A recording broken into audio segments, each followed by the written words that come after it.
What do you do when nothing is actually wrong in your life, but nothing feels entirely right either? You've got a decent career, people who love you, and a life your younger self would be proud of.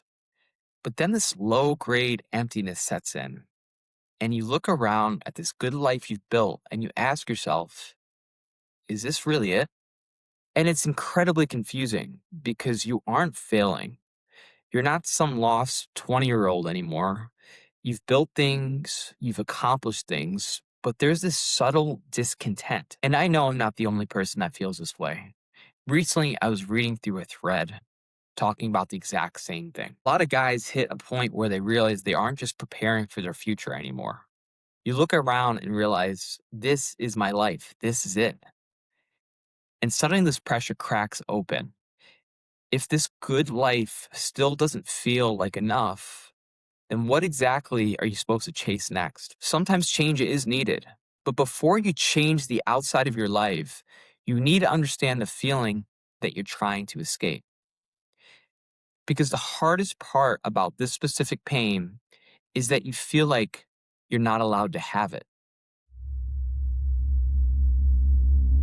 See, when your life is actually falling apart, the problems are obvious. You've lost a job, the relationship ended, or the money ran out. Something broke. But when your life is mostly fine, the emptiness just makes you feel guilty. You feel ungrateful. You look around and think, I have a nice job, I have a great, loving family, and I have things that I've literally prayed for. I'm not failing, so why do I feel so hollow? This guilt is why so many men start hunting for an external scapegoat. They think, maybe I need a new career. Maybe I need to move somewhere else. Maybe I just need to go all in and create massive wealth for myself. Now, look, sometimes external change is necessary. And I'm not here to say just be grateful and shut up. Some men are generally in the wrong career, or are living by values that aren't theirs, or running at a pace that no one can possibly sustain forever. But here's the trap: before you assume your life is empty because something outside is missing, you have to ask if that emptiness is actually a signal from inside of you pointing to something that you've been ignoring for years.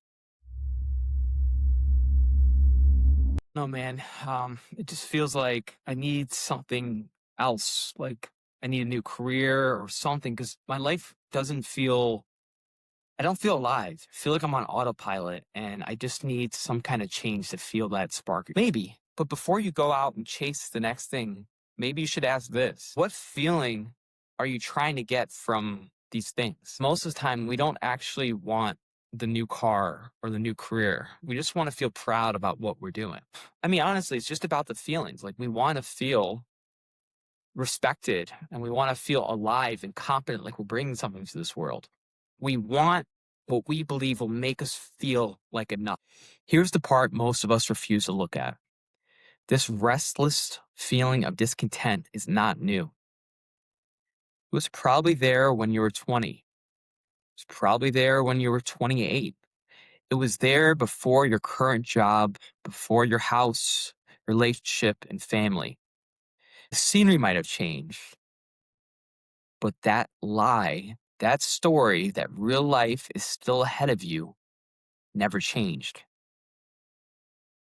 So life keeps moving. You get more competent and responsible and older. But that younger, unsatisfied version of you is still sitting in the background, imagining and daydreaming that one day, once you do this thing or that thing, that magical feeling of enough and meaning will finally arrive. This creates a massive gap between the life you've built and the man who you are inside of this life. I call this the good life gap. Good life gap happens when you build a successful life on the outside, but you haven't fully developed the capacity to generate meaning on the inside. This breaks down in three distinct phases. The built life. This is your life on paper. It's the job, the income, your relationships, family responsibilities.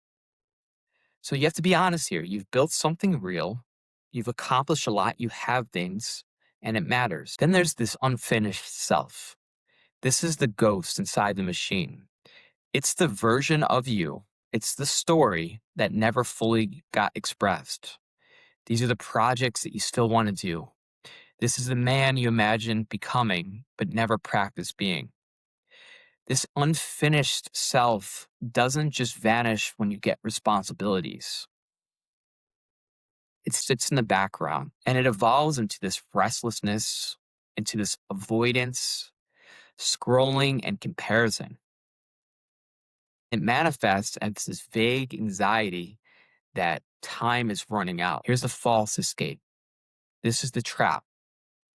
You assume that this emptiness, that this void means your entire life is wrong.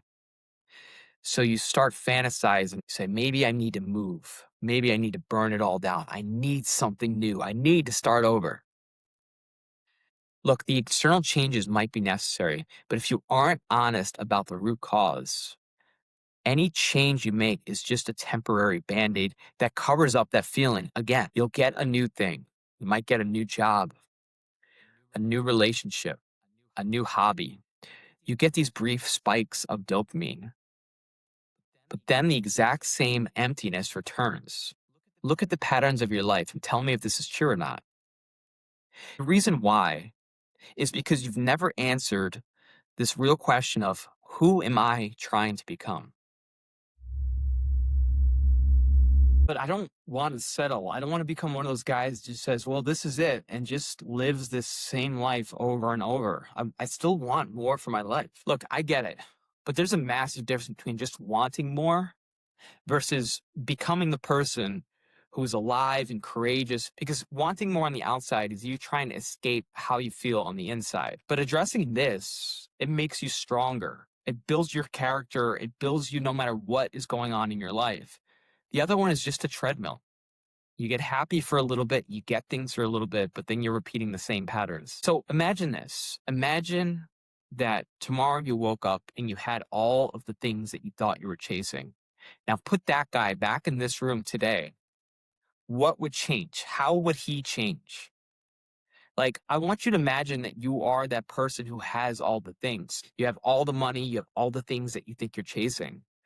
Ask yourself, like, how do you feel on the inside now? How would you talk to your wife, to your family? How would you walk around the neighborhood? How would you interact with people that you don't know? Because that is the part that's actually missing.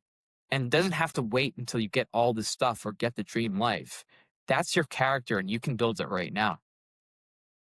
This requires a complete psychological shift. Stop looking for meaning like it's going to appear in one of these forms: money, relationships, things on the outside. Start understanding that you get to create meaning through who you become. This doesn't mean that you never switch a career or you never pursue a hobby or build this dream life. It means you stop believing that an external circumstance or change is going to be responsible for your internal transformation. At some point, you have to stop waiting for life to make you feel alive. You have to become the source of life in the room you're already standing in. You bring the presence. You bring the order and the courage and the focus. You start treating life not as a prison, but the exact place where your character is being forged. Think about the archetype of a king. A weak, immature king sits in the middle of his palace and complains that his kingdom doesn't make him feel powerful enough. He wants more things. He orders people around. He brings more stuff in to feel whole. But a real king, a mature king, a wise and respected king serves his kingdom. He builds the walls. He protects what matters. He brings a calm, wise energy in the room, and he elevates people around him. He is loved. His ambition doesn't come from a place of lack, of needing more things to have the best kingdom. It comes from fullness. His mindset shifts from, I need this to feel complete, to I'm becoming the kind of man who can build, lead, and create from a place of peace. Let's make this practical. Look at your life right now. Look at your job, your family, your relationships, how you feel. Instead of asking, what do I need to do to escape this? Or what do I need to add to my life? Ask, who would I be if I already had what I think I wanted? And how can I act like that person inside the life I already have? Not when something happens, not when you finally realize whatever dream or pursuit you're currently on, but today. Maybe that means you walk into the next room fully present, sitting with whatever feelings that you have right now. Good enough, not good enough, confident, inconfident, but just being able to be present with those feelings. Maybe it means shutting off your phone, looking for something to help you feel better, and being entirely present with your family as you are, that type of character. Maybe it means being here now instead of constantly fantasizing at the place you could be. Whatever it is, make it real. Because the man that you're looking for isn't hiding in a Porsche, in a dream mansion, in a new relationship. He's being formed by how you choose to show up right now, despite what you have or what pursuits you're on. If you made it this far, I've mapped out this entire framework to a simple visual guide called the Good Life Gap. It's a visual aid to this exact shift from trying to escape your life to creating meaning inside of it. If you want this as a reference tool, including some prompts to really help you understand yourself and who you want to become, the link is down in the description. But if you leave this video with only one idea, let it be this. If your life is good, but you still feel empty, it doesn't mean that your life is broken. It means there is a part of you that is ready to show up, not in a defeated way, but in the ultimate way. The way where you stop waiting for something to ignite you and you finally become the person who brings life and vibrance to what you've already been given.